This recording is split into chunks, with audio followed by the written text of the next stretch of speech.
Madame, Monsieur, bonsoir. Bienvenue à cette nouvelle édition d'Equinox ce soir en direct de Yaoundé. C'est sur Equinox Télévision. Serait-ce une affaire qui est loin d'avoir livré tous ses secrets? Pour le moins, l'affaire du complexe sportif de Lembe ne cesse d'aller de rebondissement en rebondissement. Après la sortie du ministre des Sports, chargeant littéralement l'entreprise McGill, à son tour, McGill a riposté et rebelote. Le ministre des Sports a repris la parole en posant cette fois des conditions à l'entreprise canadienne dans l'hypothèse de la reprise des travaux. Que faut-il y comprendre? Jusqu'où finalement pourrait conduire l'affaire autour du complexe sportif d'Olembe? 4 invités sont présents avec nous ici ce soir pour débattre de ces thèmes. 2 sont déjà présents sur ce plateau. Bonsoir, Monsieur Olinga. Bonsoir. Bonsoir Guy, bonsoir à mes companélistes et évidemment bonsoir à tous qui prennent la peine de nous regarder ce soir. Je rappelle que vous êtes journaliste et que vous avez beaucoup travaillé sur la question du stade, du complexe sportif d'Olembe. Vous avez notamment longuement enquêté sur cette question-là. Oui, effectivement, il y a pas mal d'enquêtes qui ont été livrées, que ce soit dans le journal Le Messager, pour lequel je travaille, que ce soit sur le site internet Panorama Papers, qui est basé à Washington aux États-Unis. Donc ça fait effectivement 2 ans et demi. 2 ans et demi que nous nous sommes passionnés, on va le dire un peu comme ça, pour ce sujet. Et nous pensons modestement qu'on peut apporter quelques éléments de compréhension parce que depuis quelques jours justement, on a l'impression que ça va dans tous les sens. Les appréciations sont diverses, mais vous comme moi, nous sommes des journalistes, nous nous limitons au factuel, nous nous limitons aux faits et nous apportons juste les faits pour que les uns et les autres fassent leur religion. Merci beaucoup Joseph Olinga d'avoir accepté notre invitation. Également présent avec nous. C'est moi qui vous remercie. Voilà, également présent avec nous sur ce plateau ce soir, Philippe Nsoa. Bonsoir. Bonsoir M. Zogo. Bonsoir à Joseph Olinga, que j'ai le plaisir de rencontrer. Ouais. On a souvent partagé quelques couloirs en d'autres circonstances. Nous avons eu un journal qui s'appelait Trinité, c'est le premier quotidien au Cameroun. Ah bon. Nous étions tout bambins.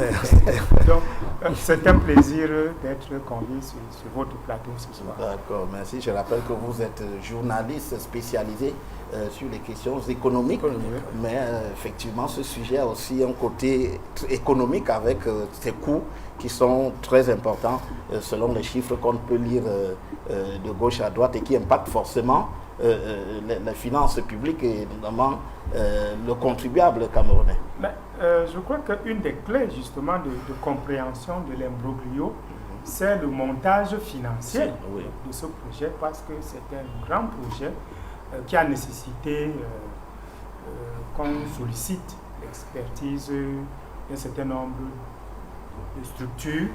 Et aujourd'hui, quand on revisite un peu la chronologie des événements, je crois que c'est dans la capacité ou l'incapacité des autorités camerounaises à bien gérer certains aspects de ce projet qui nous conduisent à ce qui, je crois proprement, peut déjà être considéré comme un fiasco.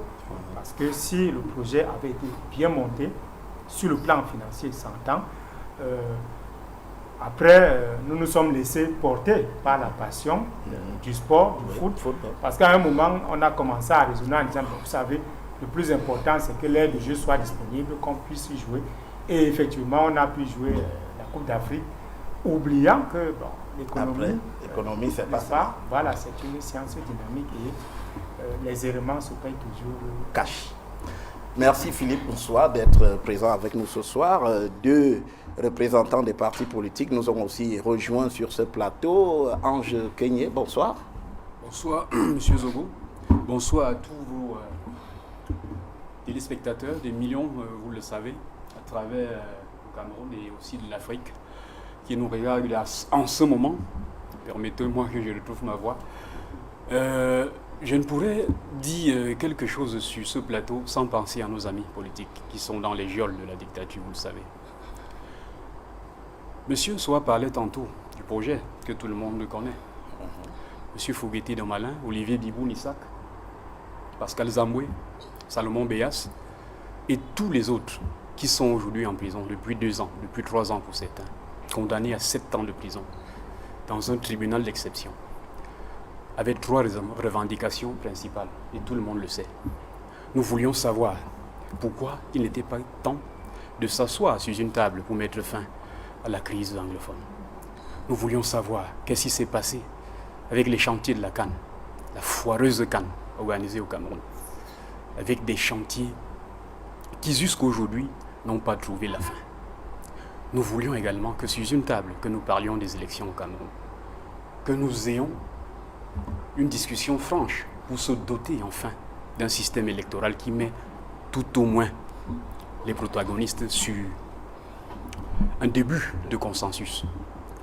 Donc voilà, chers amis politiques qui me regardez de la prison, nous sommes avec vous, nous sommes de tout cœur.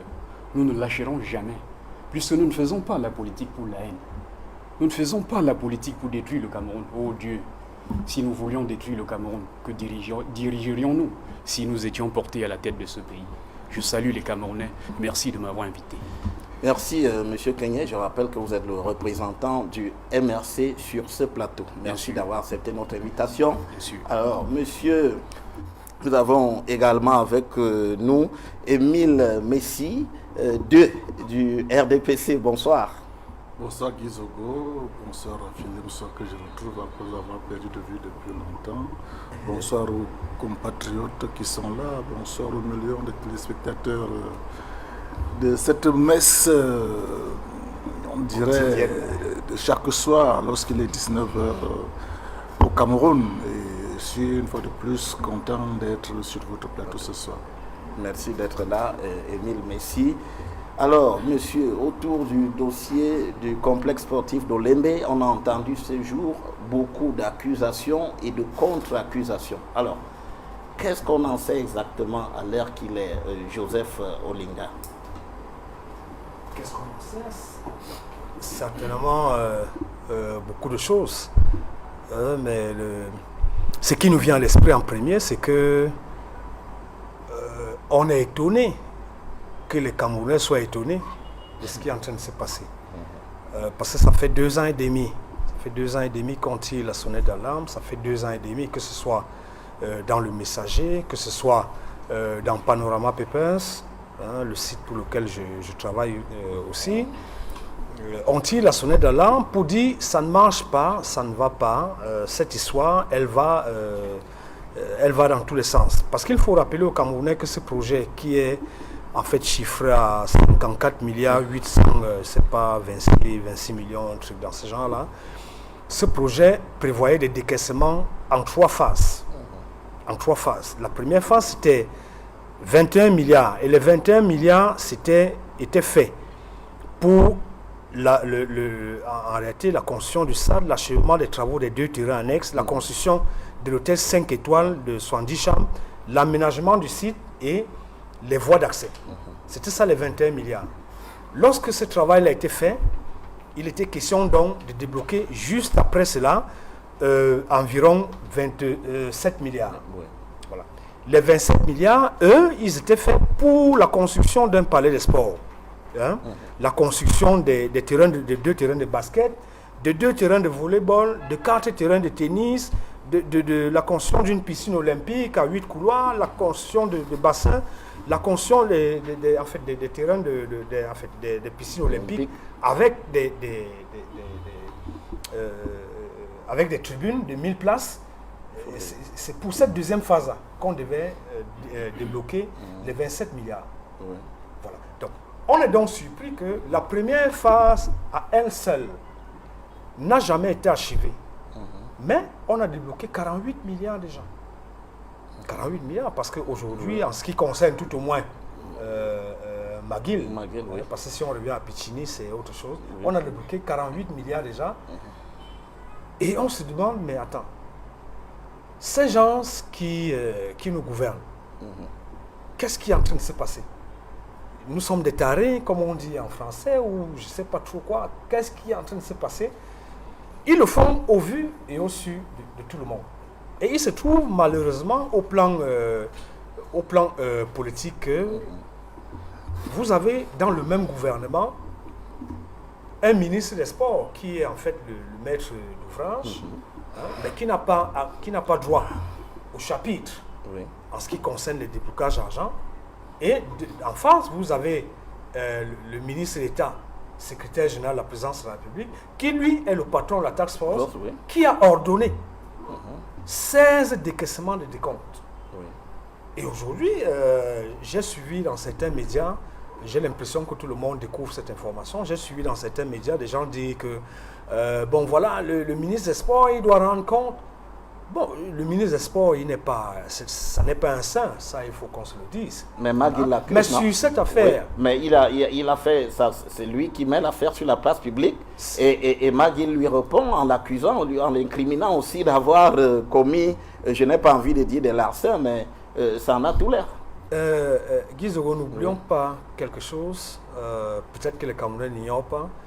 Depuis le 3 janvier, date à laquelle la lettre a été rendue publique, Maguil, Franck Matière, qui est le vice-président de Maguil, il est venu au Cameroun, a tenu 3 réunions avec les hautes autorités, c'est comme ça que lui-même le dit, avec les hautes autorités de l'État.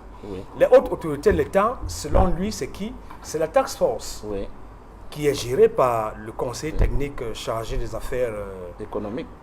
Monsieur Ayem. Monsieur Ayem Mougé. Et puis le ministre d'État, secrétaire général de la présidence de la République. Pour lui, en réalité, quand il a fini de discuter avec eux, il n'y a plus personne. Il n'y a plus personne. Et je vais juste vous rappeler que... Après ça, c'est le vide. Non, après ça, c'est le vide. Et du coup, le ministre des Sports, qui est même le maître d'ouvrage de cette affaire, ne compte pas à ses yeux. Or, j'ai vu certains de mes confrères, dans certains journaux, tirer ma bout portant sur le ministre des Sports. Le ministre des Sports n'a ordonné aucun paiement. Il ne me connaît pas, ce n'est pas mon ami. Je ne sais pas, peut-être que comme je le vois à la télé, c'est comme ça qu'il me voit aussi à la télé. Mais en réalité, il n'a ordonné aucun paiement dans cette histoire. Ce matin encore, dans le quotidien Le Messager, nous avons commis un article pour interroger le mutisme de la task force. Dans cette histoire qui va dans tous les sens. C'est la task force qui doit expliquer aux gens ce qui s'est passé réellement à Maguil. J'étais sur vos plateaux, sur un autre plateau de l'émission de sport. De l'émission de sport, l'émission de sport social, il y a quelques jours, où j'expliquais fort heureusement, j'étais sur ce plateau avec le conseil technique numéro 2, qui est en charge du pôle au Lembe justement. Ça, c'était un bonheur pour moi d'être avec lui sur ce plateau-là parce que on allait discuter de manière sérieuse. Donc, pour vous, Joseph Olinga, il est clair que c'est davantage la task force qui devrait s'expliquer, devrait s'exprimer à tout le monde. En réalité, c'est la task force qui doit venir nous expliquer. Je vous donne une information qui est toute chaude. Ils ont eu une réunion aujourd'hui. Voilà, il y avait une réunion aujourd'hui, mais les suites de la réunion, demain, à partir de 10h, il y aura une visite au stade d'Olembe, une visite avec... entre Maguil et le ministère. La visite qu'on va faire à Olembe, c'est pour voir quoi Olembe. Est-ce que ça rebat les cartes? Est-ce que ça recommence à peser? Entre l'instant où nous sommes en train de parler, demain matin, Olembe va se construire. Avec cette nouvelle-là, que demain il y a une visite du stade d'Olembe, visite conjointe, ministre des Sports et Maguil. Ça rebat les cartes ou moi, ça contribue au moins à l'apaisement? Est-ce que ça devrait même surprendre? Je crois que c'est dans la normalité des choses. Parce que moi, j'ai beaucoup suivi dans cette affaire, mais je ne parviens pas à retenir quelque chose de pertinent dans tous ces débats. Ça, je l'avoue. Je l'avoue sincèrement. Où est le problème? Quel est le débat de fond?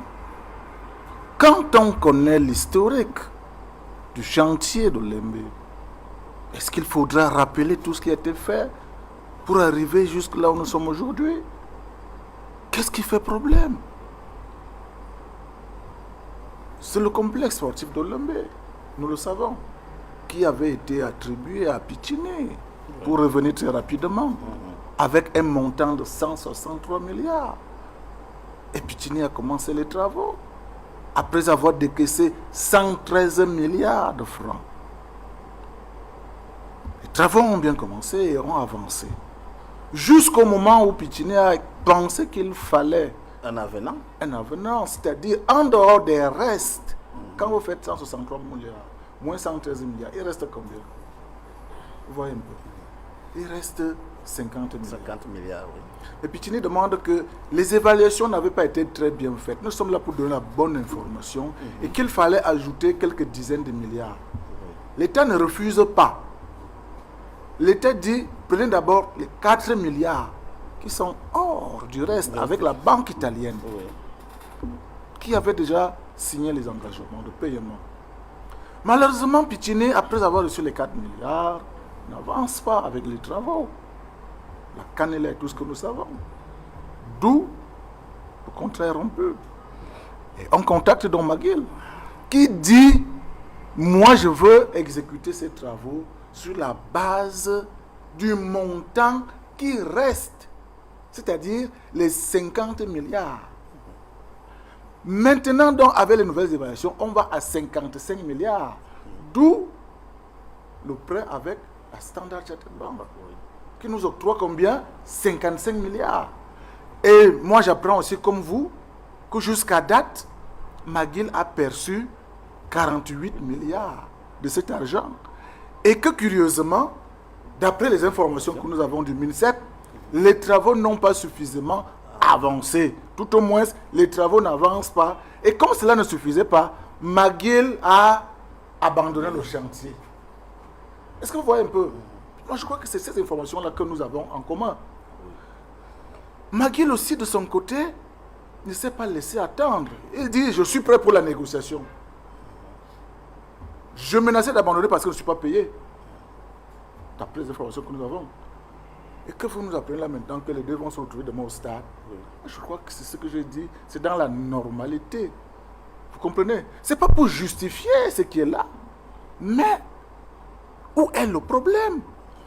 Mais ma petite analyse me fait croire que nous sommes très loin. Nous, les pays sous-développés, tout au moins les pays en voie de développement, chaque fois, et il faut le dire avec insistance, chaque fois que nous allons penser que c'est l'extérieur, c'est les étrangers, que les entreprises étrangères, vous aviez d'abord mis le premier dossier sur cette thématique aujourd'hui avec Bolloré, par exemple, chaque fois que nous aurons affaire à ces étrangers-là, ne pensons pas qu'ils viennent pour le bonheur des Camerounais. Ils viennent se faire du beurre derrière nous. C'est ce qu'il faut d'abord retenir. Nous allons nous tuer. La taxe force a fait ceci, le ministère a fait cela, le SGPR a fait ceci, et tout ce que nous allons nous embrouiller là, franchement, voilà le problème de fond à mon avis. Pour moi, ce n'est pas différent du premier dossier que vous avez évacué sur la table ce soir, à savoir le départ de Bolloré et ce qui arriverait. Quand est-ce que les Camerounais, les nationaux, auront des entreprises dignes de ce nom pour gagner des marchés, pour sortir de ce débat qui nous lie congénitalement mais Emile Messi, on voit quand même sur ce terrain que vous abordez, on voit quand même la question des marchés. Et nous aurons d'ailleurs l'occasion de faire un débat sur les marchés publics ici. Et on voit quand même combien il peut être difficile pour les entreprises camerounaises d'exécuter des marchés. C'est pour cela donc qu'il faut commencer. Ça ne doit pas être une malédiction. Il faut réfléchir sérieusement sur ça. Il faut penser aux entrepreneurs dignes de ce nom. Il faut penser aux patriotes, aux nationaux, parce que nous en avons également, mais qui très souvent aussi abandonnent les chantiers dans les mêmes conditions. Ça ne faut pas être complaisant. Nous avons certains qui, avec le poisson, tout ce que vous voyez là, qui augmente et tout ça. Non. Il faut réfléchir en profondeur pour voir les conditions de sortie de notre sous-développement. Parce que tant que nous sommes liés à ces entreprises occidentales, vraiment ne pensons pas. Aujourd'hui, on se rend compte que les mêmes attitudes que Pichini a eues, c'est les mêmes que Maguila. Maguila aujourd'hui. C'est-à-dire, on voit des gens avec qui on peut traiter en office, en back-office, et puis se faire de l'argent. Et puis, que ça n'avance pas. Ça profite à qui? Pas à ces entreprises. Ça profite à ces entreprises. Au contraire, c'est aux Camerounais. Oui. On a vu des chiffres, Émile Messi, notamment sur les salaires pratiqués par McGill. On a vu que des experts étaient payés 23 millions, les secrétaires 11 millions. Mais est-ce que vous comprenez qu'il y a autant d'accusations, autant de ce pugilat-là, vous le comprenez? Mais c'est vous les journalistes, vous n'avez pas mis suffisamment ces sujets en débat. C'est vous aussi les journalistes qui mettez des sujets en débat. Vous comprenez un peu? Nous sortons quand même du 31 décembre, où il y a eu un message très fort du président de la République. Dernièrement, il a eu des vœux. Mais à la grande surprise, quelque chose comme ça. Pas pour dire que ce n'est pas important, mais voilà qui retient l'actualité nationale. C'est-à-dire, McGill, Boudo, je ne sais pas. C'est ça qui retient maintenant le souffle. Comme pour dire que les infrastructures sportives que le chef de l'État, son Excellence Paul Biya, a offertes aux Camerounais, à la jeunesse camerounaise, ne se limitent qu'au complexe à problème de l'Imbé. Non. C'est vrai, nous allons en débattre. Mais ailleurs, nous sommes très contents. Il y a des réussites, vous dites. Très des réussites. Quand vous allez à Kwekon, il n'y a pas ce problème. Quand vous allez à Japon, il n'y a pas ce problème. Quand vous allez à Garoua, et ainsi de suite. C'est ça. Pourquoi savons, ou alors aimons-nous voir toujours le verre à moitié vide? Les avancées sont faites. Mais pour cette actualité-là, nous sommes convaincus qu'avec des informations que nous avons sur la table, j'ai appris qu'il y a eu des sommes d'argent faramineuses. Mais qu'on nous dise, si nous sommes déjà au-delà des 163 milliards initialement prévus. Voilà ma préoccupation. Oui. On dirait que nous sommes déjà plus de 200 milliards, plus de 300 milliards. On n'en est pas là. Pour vous, on n'en est pas là. Qu'on nous prouve donc on aussi. Reste dans des proportions raisonnables. Puisqu'on nous dit, l'autre a pris 113 milliards, plus 4 milliards, et les autres ont déjà pris à peine 48 milliards. S'il y a eu d'autres décaissements, qu'on nous dise. D'accord. Parce que ça que ça nous a tellement englouti de l'argent, comme à chaque fois. Mais non. Mais aujourd'hui, ici, c'est McGill. Parce qu'au vu des informations que nous avons, au vu de la sortie gouvernementale, il faut le dire. Parce que je ne pense pas, le gouvernement est unique. S'il faut attendre que la présidence communique, quand le ministère va déjà communiquer, responsable de McGill, comme par le passé avec Pitini, je dis dans les mêmes conditions. Dire maintenant que la section doit se Joseph Oliga, vous allez réagir à ce sujet. Alors, Ange Keïe d'abord. Ce n'est même pas pertinent. Oui. Ange Keïe d'abord. Alors, toutes ces accusations et contre-accusations autour du complexe sportif Olembe, qu'est-ce que vous y comprenez, Ange Keïe? Monsieur Gizogo, je commencerai mon propos en vous posant une petite question. Est-ce qu'on construit un complexe dans un pays où on n'a pas d'eau à boire à 163 milliards?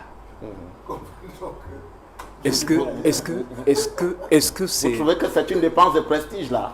Est-ce que c'est... En fait, je vous la pose à vous. Est-ce que c'est compréhensible dans un pays comme le nôtre? Ça, c'est la première question. Une fois que j'ai dit ça, monsieur Zogo, comprenez qu'il est temps que certains cessent de jouer avec le peuple camerounais. Il est temps que certains cessent de s'amuser avec le peuple camerounais. Regardez, ouais, mais monsieur Messi, il en parle. En fait, pour lui, c'est normal. McGill a pris 108 milliards. Il a mis le sujet sur la table. Oui, McGill a pris 108 milliards. Pitini a pris 108 milliards. McGill a pris 48. La carcasse est là. C'est juste là. Hein. Pour ceux qui nous écoutent de Paris, je ne sais pas quoi, de Ouagadougou, c'est 1 kilomètre d'où on se trouve là. Et c'est à 2 kilomètres de la présidence de la République. McGill, lui, a pris 48 milliards et la carcasse est là. Il se peut que les écailles de pangolin là, que c'est... Voyons, monsieur Gizogo, il faut qu'on soit sérieux. C'est grave ce qui arrive dans ce pays. Ça relève de... J'ai l'impression que je rêve quand il en parle. Quand l'expert économique détaille. Nous sommes au Cameroun, monsieur Zogo. Nous sommes au Cameroun. Moi, j'ai posé des faits, monsieur. À longueur de journée. Vous êtes alarmiste sans poser des faits. Monsieur, peut-être qu'on aurait pu faire de l'eau sans qu'on ne construise le stade. C'est ça votre préoccupation. Je n'ai même pas besoin de poser des faits. Vous savez, cette histoire du complexe de l'Olymbe, même nos amis commerçants dans les marchés. Vous me parlez d'économistes quand je parle des informations qui sont à la disposition de tout le monde. Monsieur, laissez-moi parler. Oui, je vous ai réveillé. Ça fait mal, n'est-ce pas? Ça fait mal qu'on dise ce que vous êtes capable de faire du Cameroun. Mais c'est terrible. On nous suit de Côte d'Ivoire. Restez au moins dans le sujet. Monsieur Messi. Monsieur Messi, je vous ai posé une question. Je vous ai posé une question. Parlez d'Olymbe. En 2019, la Coupe d'Afrique des Nations s'est jouée en Égypte. N'est-ce pas? L'année prochaine, je pense, ça se passera en Côte d'Ivoire. Oui. Prenez votre téléphone. Oui. Où est-ce qu'on construit un stade de football où des gamins courent derrière une boule à air à 163 milliards de francs CFA? Vous n'avez pas des informations. Dites-moi, monsieur. Vous n'avez pas du tout des informations. Et une fois que vous n'avez rien à dire, laissez que je continue. Vous n'avez pas d'informations. Laissez que je continue. Allez-y. Monsieur Zogo. Oui. Ce qui va s'en suivre, je n'ai pas besoin d'entrer dans le dossier technique, dit que tel devait faire ceci, tel ne devait faire cela. Mais ça crève les yeux. Ça crève les yeux que les jeunes Camerounais qui sont tués, qui sont abîmés par la souffrance, la pauvreté, ont vu défiler pendant des mois des gros bétons venus d'Italie. Ça circulait, la circulation parfois devait s'arrêter pour que ces mastodontes passent. Nous disait-on, on le faisait pour que le chantier aille rapidement. Vous vous rappelez, monsieur Zogo? Oui, tout à fait. On nous disait qu'il fallait le faire pour que le chantier soit livré à temps. Mais bon Dieu, nous sommes en 2023. La carcasse est là à 1 kilomètre. Et elle ressemble à un champ de ruines. On a l'impression qu'on a lancé une bombe nucléaire dans cette cuvette-là. Mais dites-nous, bon Dieu, qu'est-ce que vous faites de nos impôts? Mais qu'est-ce que vous faites de nous, monsieur Zogo? Mais avec quelle voix? Avec quelle énergie devrons-nous vous dire que vous nous amenez vers la perte? Mais monsieur, ressaisissez-vous. La note du ministère des Sports a été adressée à qui, monsieur Zogo? Ça a été adressé au Premier ministre. Oui, tout à fait. Dans la lettre du 3 janvier. Qu'en est-il? C'est lui qui gérait ce projet, monsieur Zogo. Est-ce que c'est lui qui était à la conduite de ce projet? L'économiste va... Mais c'est le chef du gouvernement. C'est le chef du gouvernement. Oui. Et la task force née à la présidence était le chef de quoi, monsieur Zogo? C'était le chef de quoi? Donc pour vous, vous trouvez que là, ça ne tient pas? Non, je vous pose des questions. C'est vous, les journalistes, vous avez plein d'informations. Moi, je n'en ai pas assez. Je dois d'ailleurs préciser que je n'étais pas celui qui était prévu pour ce plateau. Mais je suis très content d'y être. Je suis très content d'y être. D'accord. Le Premier ministre, qu'est-ce qu'il avait à jouer dans ce projet? Pourquoi aujourd'hui la lettre du ministre des Sports lui soit adressée? Monsieur Émile Messi, je vais vous dire un conseil. Et je suis content de vous avoir en face de moi. Allez dire à monsieur Biya, allez dire à ceux qui tiennent le gouvernement du Cameroun que c'est trop. C'est trop. C'est trop dans un pays où on a vu en cette fin d'année le SMIC bouger un peu partout, en Côte d'Ivoire, au Bénin, et que vous continuez à dire que c'est possible dans ce pays de vivre avec 36 000 francs. Mais vous venez à la télévision parler d'un stade qu'on doit construire à 163 milliards et qui 7 ans, 8 ans après n'est pas terminé. Qui n'est pas terminé, mais on débat de quoi? Vous voulez parler technique de quoi là? Ok. Hein? Vous voulez parler technique de quoi? J'aimerais finir. Oui. J'aimerais finir, monsieur Zogo, en posant un fait. Oui. Vous vous rendez compte que quand je parle de 163 milliards, c'est de dire que le projet a été surévalué. Où on a suivi dans nos transistors que le sac de ciment se faisait payer à 17 000. Oui. Qu'un camion de sable que nous connaissons aujourd'hui, nous connaissons tous le prix, se faisait payer à plus de 500 000 francs. Bon, on se serait dit que s'ils prennent autant, mais qu'ils nous laissent au moins l'infrastructure. Qu'on puisse au moins voir l'infrastructure. Ces gens doivent être tous arrêtés. D'accord. Ces gens doivent être tous arrêtés et rendre gorge devant la justice du Cameroun. On viendra aux évolutions susceptibles peut-être autour de ce dossier. Philippe Nsoa, sur la question, je vous ai vu prendre beaucoup de notes, sur la question justement de ces accusations et contre-accusations. Vous évoquiez tantôt déjà le montage financier qui qui pour vous est problématique, qui a posé un certain nombre de problèmes finalement. Oui, je crois que si on entre sur cette question par les accusations et les contre-accusations, on risque simplement faire le jeu des différents acteurs. Il ne faut pas oublier qu'ils sont tous mis en cause, parce que ce qu'il y a là, même si tout le budget prévu n'a pas été consommé, le fait est que nous n'avons pas l'infrastructure achevée, alors que les délais d'exécution sont largement dépassés. Et en pareille circonstance, moi je préfère tenir ou renvoyer dos à dos tous les acteurs, que ce soit McGill, que ce soit le ministère des Sports. Notre malheur, précisément sur ce cas, c'est que nous sommes là face à une dérive qui tend à se généraliser. C'est celle de l'État parallèle. C'est-à-dire qu'en matière d'exécution des infrastructures, nous avons un cadre réglementaire qui permet assez facilement d'établir les responsabilités. Si nous fonctionnons dans ce cadre-là, c'est celui du système des marchés publics. Quand bien même ce seraient les contrats de partenariat public-privé, c'est assez bien réglementé.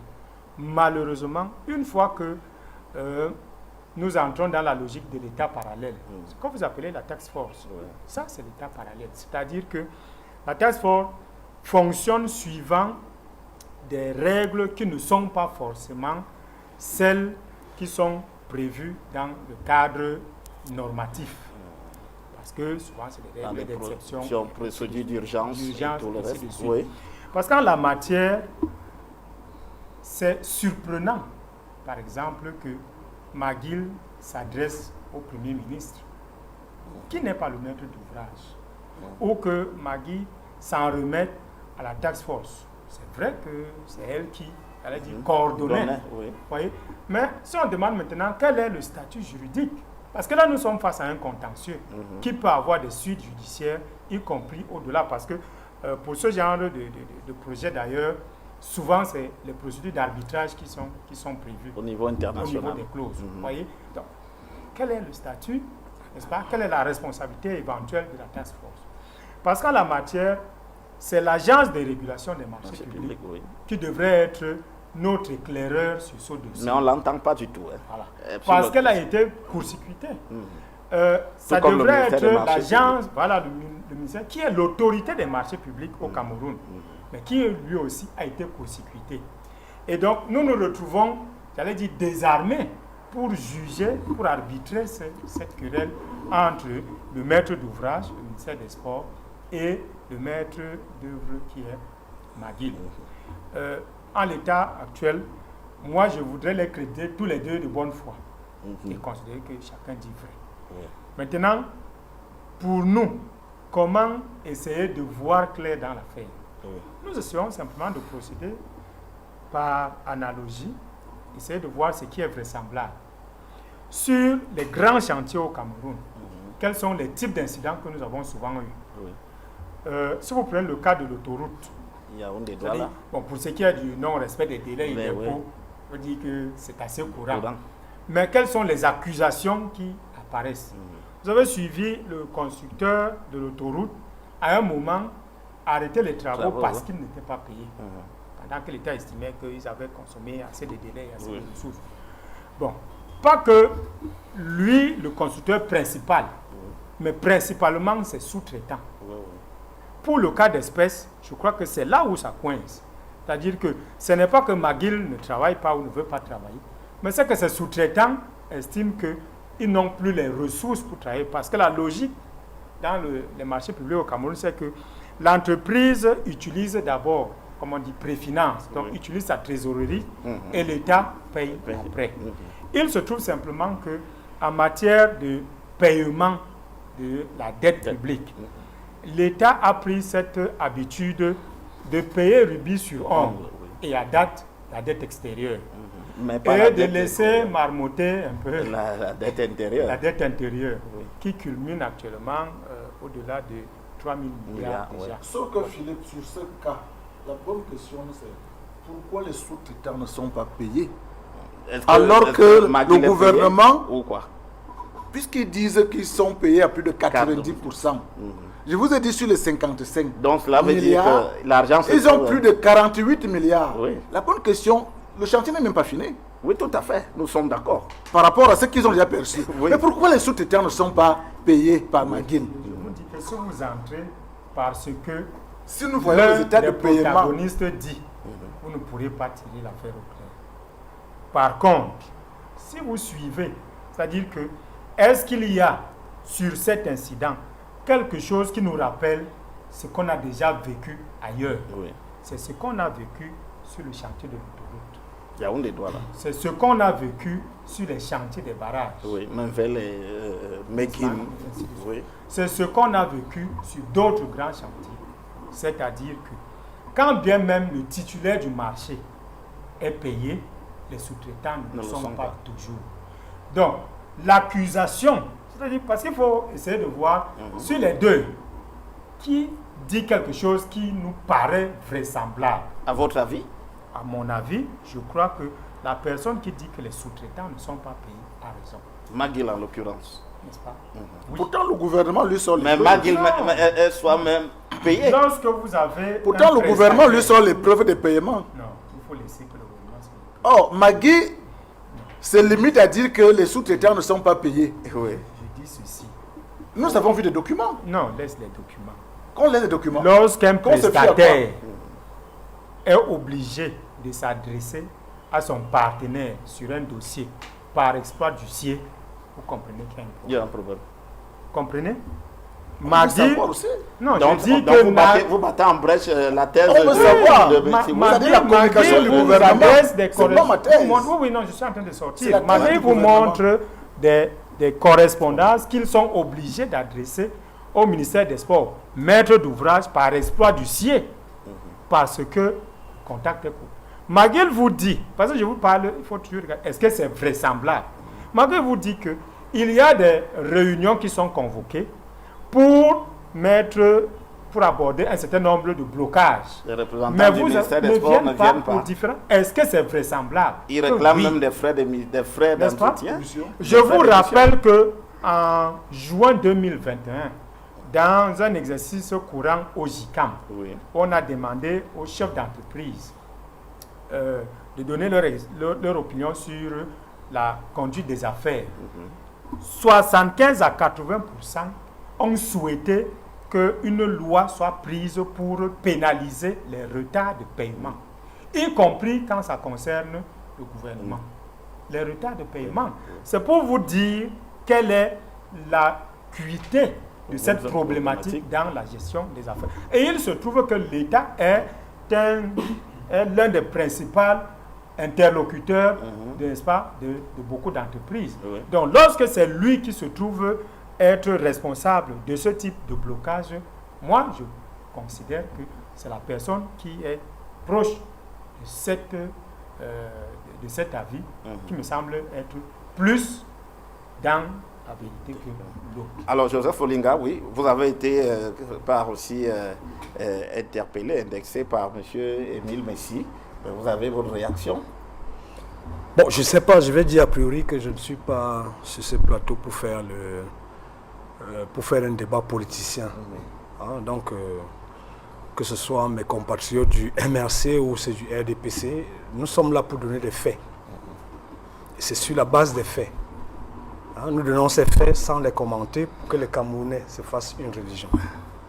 Alors, on va juste faire des précisions. La première précision, c'est que le premier contrat que l'État du Cameroun signe pour la construction du stade de Lembe, c'est 163 milliards. C'est avec Pichini. Pichini a consommé 113 milliards.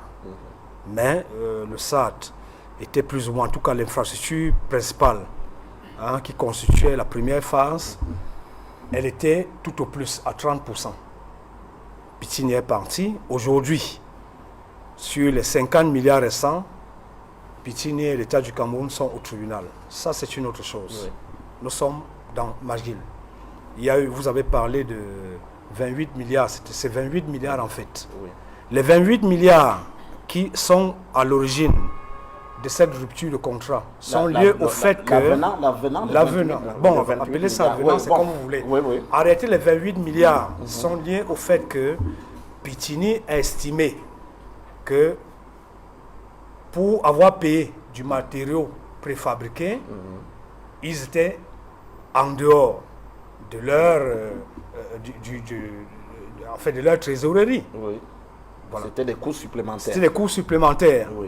Or, il y avait 50 milliards d'autres à consommer. On dit les faits tels qu'ils sont. Moi, je suis pas l'ami, je ne sais pas, du MINSEP ou du ministre d'État, secrétaire de la présidence. Donc, les 28 milliards, l'État du Cameroun a dit, bon, ok, vous avez 50 milliards encore dans votre trésorerie, allez, il n'y a pas de problème, allez-y. Ils ont dit non, on vous connaît plus ou moins, il faut nous donner nos 28 milliards d'abord. Ça, c'est pour ce qui est de Pittini, qui est, nous reviendrons dans un autre débat sur l'affaire Pittini, l'État du Cameroun. Donc, ça fait 163 milliards consommés. Ça fait 163 milliards consommés. C'est pour cela que l'État du Cameroun et Pittini sont au tribunal en ce moment, devant les juridictions internationales. En ce qui concerne Magil a été payé. Sont consommés parce qu'il y a 50 milliards régulièrement consommés. C'est Pittini qui allait prendre l'argent et l'État du Cameroun dit je ne vais pas payer cet argent puisque vous n'avez pas fini les travaux. C'est pour cela qu'ils sont devant les tribunaux. C'est pour cela qu'on commence dans ce calcul à 163 milliards. Mais si vous permettez... Nous disons ce que nous avons dépensé. Est-ce que vous permettez? Je vous ai dit je donne les faits. Non, je donne les faits. Attendez, c'est fait. Voici la vérité. Oui. Les coûts supplémentaires de... je suis désolé. Non, il ne dit rien de plus. Vous allez prendre la parole plus tard. Il a la parole. Il a la parole. Oui, il a la parole. Sur les 28 milliards que Pittini demande comme coûts supplémentaires, comme vous avez très bien dit. Il y a encore 50 milliards. Écoutez, le gouvernement dit il y a encore l'argent dans votre banque italienne. Mais puisque les travaux doivent continuer, je vous donne 4 milliards. Et le gouvernement a donné 4 milliards. Ça fait 163 milliards plus 4 milliards avant la rupture du contrat. Oui. Malheureusement, le chantier n'a pas avancé suffisamment. Et c'est là dans la rupture. Parce que ça, alors, vous avez donné une précision. Voilà la vraie précision. Non, attendez, vous donnez votre... Pittini ne peut pas aller dans une banque prendre l'argent sans autorisation de l'État camerounais. Oui. Ne dites pas des choses qui ne tiennent pas. Non, attendez. Pittini allait prendre les 50 milliards là. Comment? Et c'est ça qui fait donc la désinformation. Non, c'est pas la désinformation. Les 28 milliards n'ont jamais été décaissés. Non, attendez. Nous disons 63. N'ont pas été décaissés. 113 milliards plus 4 milliards. Oui. Voilà la rupture du contrat. Mais l'argent était... les 28 milliards étaient bien... J'ai dit les coûts supplémentaires. Oui, bien engagés par Pittini. Oui. Ils ont demandé à l'État camerounais, pour des raisons que vous venez d'évoquer. C'est-à-dire que les coûts n'ont pas été suffisamment bien... budgétisé et qu'il fallait une rallonge de 28 milliards. Tout à fait. L'État ne refuse pas. Oui. Il faut donner la précision. Mais l'État dit dans ces conditions-là, avancez avec les travaux, mais nous vous mettons à votre disposition 4 milliards. Voilà la précision qu'il veut. Joseph Olinga avait la parole. Ce n'est pas il avait la parole. Non, il avait la parole. Oui. Joseph Olinga, allez-y. Joseph Olinga. Voilà ce que fait en fait. Non, vous savez, Guizogo, j'ai souvent un problème. Vous avez vraiment être sur un plateau où on veut être dans la technicité, donner des faits. Avec des politiciens qui, eux, ont un autre agenda. C'est celui de la propagande, des discussions. Reprenez-moi sur les faits. Vous allez me ramener à un état animal. Sur les faits. Lorsque vous parlez, il vous répond là. Maintenant, monsieur, ayez l'obligeance. Maintenant, ayez l'obligeance de m'écouter. Non. Parlez de ce que vous avez à parler. Vous n'avez pas la capacité de me juger. Maintenant, ayez l'obligeance de m'écouter, monsieur. Parlez des faits. Religieusement. J'ai dit parlez des faits. Je vous parle d'un dossier que je connais. Parlez des faits. Bien, allez-y. Ne jugez pas. Je vous somme. Vous ne jugez pas. Nous sommes en ce moment religieusement. Parlez des faits. Attendez, Joseph Olinga, vous avez jamais plus 50 milliards. C'est incroyable ça. Joseph Olinga, vous avez la parole. On parle de milliards, pas de millions. Donc, vous avez la parole. Donc, je vous somme d'avoir l'obligeance de m'écouter en ce moment. Alors, en ce qui concerne Magil, Magil a perçu 48 milliards déjà. Heureusement qu'il est passé à moi. Je vous donne des faits. Lorsque les politiciens voudront faire leur cinéma, ça les concerne, ce n'est pas notre problème.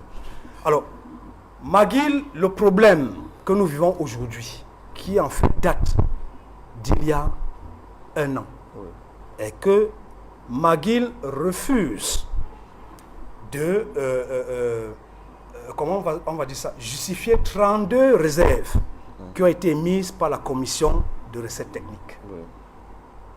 Parce que la commission des recettes techniques, et c'est pour cela que le maître d'ouvrage... La commission des recettes techniques qui est de la task force ou alors du ministère des Sports? Parce que le ministère des Sports joue un peu un rôle de coordonnateur dans cette affaire. Oui, tout à fait. Vous voyez un peu? Le ministère des Sports... 32 réserves. 32 réserves. Sur la conduite des travaux. Sur la conduite des travaux. Oui. Alors, on leur demande de justifier ces 32 réserves. Je parle devant des gens qui connaissent cette affaire, qui peuvent vous dire, qui peuvent même vous envoyer des messages dans votre téléphone pour vous dire que c'est faux. On leur dit, si vous ne justifiez pas les 32 réserves, on ne peut plus débloquer l'argent. Mais il y a eu un problème avant. C'est qu'à un moment donné, le maître d'ouvrage s'oppose au paiement, au rythme de paiement. Parce que j'ai commencé par vous dire que la première phase, le contrat dit, et nous sommes sur ce plateau, certains voudront, je vais leur passer ce contrat après. La première phase du contrat indique que 21 milliards doivent être versés à McGill. Pour l'ouvrage central, qui est en fait le stade, vous voyez un peu, l'hôtel qui est dans le sous-sol, l'espace commercial qui est dans le sous-sol, le musée qui est dans le sous-sol, les chaînes de... Non, pas les terrains, les salles de visionnage, qui sont dans le sous-sol. C'est cet ouvrage-là, c'est cette phase-là qui fait 21 milliards. C'est quand ils ont fini cette phase, c'est ce que le contrat indique, c'est quand ils ont fini cette phase qu'on débloque 22 milliards 900 millions pour la deuxième phase. Et la deuxième phase, qui est la plus visible, parce que les hôtels, on ne les voit pas. Oui, ils sont dans le sous-sol. Ils sont dans le sous-sol. Bon, l'un de mes compatriotes a dit c'est sous les gradins, bon, c'était une façon de parler. C'est la même mais chose. C'est dans le sous-sol. En réalité, puisque j'y étais, et j'y vais régulièrement. L'hôtel? Je parle de l'hôtel qui est prévu pour le stade de Dembé est dans le sous-sol du stade que vous voyez. Il est terminé aujourd'hui? Non, il n'est pas terminé. Je n'ai pas dit qu'il est terminé. Je vous donne la configuration qui est prévue. Je suis le premier à vous dire que on leur a donné l'argent. Ils ont juste fait les tribunes, ils ont fait l'aire de jeu, mais en bas, il n'y a rien. C'est pour ça que je vous ai dit, lorsqu'on va faire la visite, qu'est-ce qu'on va visiter? Donc, la deuxième phase, c'est 22 milliards 900 millions. Les 22 milliards 900 millions, c'est l'autre partie du complexe de Lembe, qui est donc constitué des terrains de basketball, des cours de tennis, des terrains de handball, des piscines olympiques et des 2 stades annexes. C'est ça qui coûte 22 milliards 900 millions. Et puis maintenant, il y a 4 milliards. Il y a 4 milliards qui arrivent et les 4 milliards sont en fait programmés pour, comme on dit, les travaux résiduels. Encore qu'il faut dire aux gens que il y a 5 milliards. Moi, je ne suis pas le porte-parole de l'État. Il y a 5 milliards qui ont été ajoutés par l'État du Cameroun. Comme on dit au quartier, au cas où. Mais le problème qui se pose aujourd'hui... Pour les imprévus. Voilà, le problème qui se pose aujourd'hui, c'est que la première phase, je vous ai demandé de m'écouter, monsieur. Je vous ai demandé de m'écouter. Non, allez-y. Ce que vous dites. Ouais, d'accord. Quand je le dis, non, nous sommes dans la convivialité. Quand je le dis, vous êtes obligé de m'écouter. Quand vous n'avez pas toutes les informations. Vous allez m'écouter, monsieur. Et nous sommes là pour obligatoirement parce que je vous Joseph Olinga. la bonne information. Un débat de politique. Joseph Olinga. Émile Messi. Oui, on est courtois. Émile Messi. Oui, on est courtois vraiment. Je vous en prie, oui. Donc ils sont vos prétentions. Nous sommes courtois, nous sommes courtois. Oui, monsieur. Non, Joseph Olinga. Je vous en prie. C'est de cela qu'il s'agit. Bon, on est très courtois là. Lorsqu'on parle des travaux qui ont été arrêtés, en réalité, ceux qui nous écoutent, vous voyez, les politiciens dérangent sur les plateaux. Vous voyez un peu? De la bonne information. Ils sont comme ça. Alors, lorsqu'on dit McGill a arrêté les travaux récemment, ils ont écrit au ministère. Non. McGill a arrêté de travailler. Le PDG de McGill est dans ce pays en ce moment. Oui, il est là. Il doit nous regarder en ce moment. Les gens du ministère nous regardent en ce moment. Les gens de la task force nous regardent en ce moment. Maguil a arrêté de travailler au stade de Lembe le 10 décembre 2021. Je parle sous le contrôle de M. Swakis. Donc, depuis fort longtemps. Le 10 décembre 2021. Oui. Tout ce qui s'est passé après cela, comprenez, c'est les sous-traitants qui l'ont fait. En majorité des sous-traitants locaux, qui étaient accompagnés par Razel. C'est eux qui l'ont fait. C'est-à-dire que les voies d'accès, l'aménagement de la tribune présidentielle, le ministère des Sports, j'ai dit, je parle sous le contrôle des gens qui nous écoutent et qui savent de quoi on parle. Le ministère des Sports a été obligé de débloquer l'argent à un moment donné. Parce que Maguil, en réalité, on était dans une sorte de chantage. Et dans cette sorte de chantage, il y avait un problème de fond. Oui. C'est qu'on leur demandait de justifier les réserves. Ah, vous rejoignez Emile Messi, vous êtes d'accord sur la question des entreprises? Vous comprenez? Oui, tout à fait. Vous comprenez? Et donc, la dette des sous-traitants, ça c'est un autre débat. Oui. Il me semble que, si mes souvenirs sont bons, entre le 10 décembre